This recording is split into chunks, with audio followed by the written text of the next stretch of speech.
میرا کوشچن آپ سے یہ ہے کہ ایک ہی ماحول میں پرورش پانے والے بچوں کی نیچر ایک دوسرے سے الگ کیوں ہوتی ہے؟ یہ فطری چیز ہے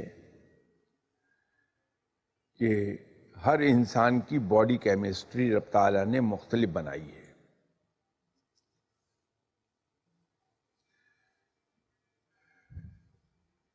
تربیت ایک ہی جیسی ملے گی، لیکن اس کے نتیجے میں 5-10% کا فرق آئے گا. صرف اس کی وجہ باڈی کیمسٹری ہوگی. یہ بالکل اسی طرح ہے. یہ جو ہم تسبیحات کرتے ہیں، وظیفہ پڑھتے ہیں، اس کے 2-3 پہلو ہیں.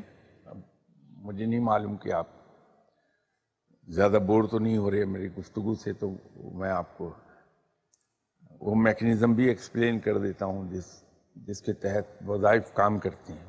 ہر وظیفہ ہر انسان پر ایک جیسے اثرات مرتب نہیں کرے گا.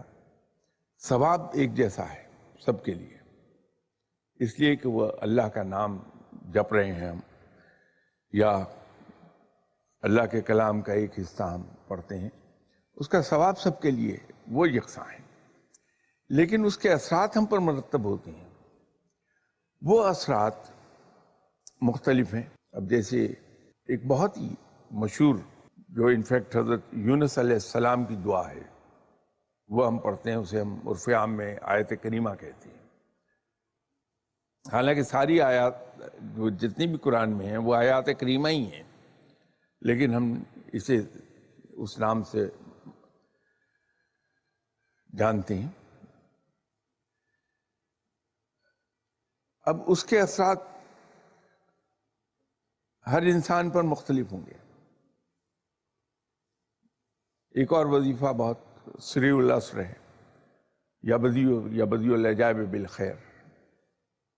اب اس کے اثرات ثواب تو ہے اس کا سب کو، لیکن اس کے اثرات علیحدہ مرتب ہوتے ہیں. اس کی بنیادی وجہ ہے ہیومن باڈی کی کیمسٹری. اسی طرح تربیت رنگ دکھاتی ہے، سب پر دکھاتی ہے، لیکن تھوڑی سی ویریشن کے ساتھ، اور وہ ویریشن ہوتی ہے ہیومن باڈی کی کیمسٹری کی وجہ سے. یہ جو وظائف ہم پڑھتے ہیں، کبھی آپ جائیں اور کسی اللہ والے سے بات کیجئے تو وہ آپ کو بتاتے ہیں کہ آپ یہ الفاظ پڑھ لیجئے فلاں نماز کے بعد.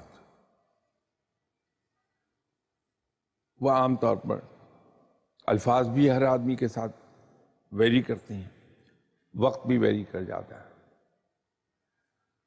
اس کے ایک سائنٹیفک ریزن ہے باقاعدہ. آپ نے ایک چیز دیکھی ہوگی کہ اگر خدا نخواستہ کسی شخص کو بلڈ پریشر ہو، وہ ڈاکٹر کے پاس جاتا ہے، اس سے کہتا ہے کہ صاحب مجھے بلڈ پریشر ہے. تو ڈاکٹر اسے ایگزامن کرنے کے بعد، جو سمجھدار ڈاکٹر ہے، وہ فوری طور پر دوائی پرسکرائب نہیں کرتا، بلکہ اس کو کہتا ہے کہ یہ بلڈ پریشر ماپنے کا آلہ لے لیں، اور آپ نے 7 ڈیز تک ہر گھنٹے کے بعد اپنا بلڈ پریشر لینا ہے اور اس کی ریڈنگ کو ریکارڈ کرنا ہے. آپ اس 7 ڈیز کی بلڈ پریشر کی ریڈنگ کو کسی بھی انسان کی جو صحت مند ہے، جس کو بلڈ پریشر بالکل نہیں ہے، اس کا بھی وہ لے لیجئے، اور اس 7 ڈیز کی آورلی ریڈنگ کو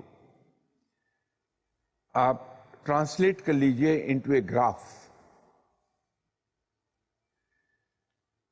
حیران کن طریقے پہ آپ کو ایک چیز نظر آئے گی کہ گراف میں تھوڑی سی اس طرح ویریشن ہے، اور کسی ایک پوائنٹ پر جا کر یہ ویریشن یوں بڑھے گی، اور کہیں جا کے ایک یوں ڈپ آیا ہوا ہوگا اس کا گراف میں.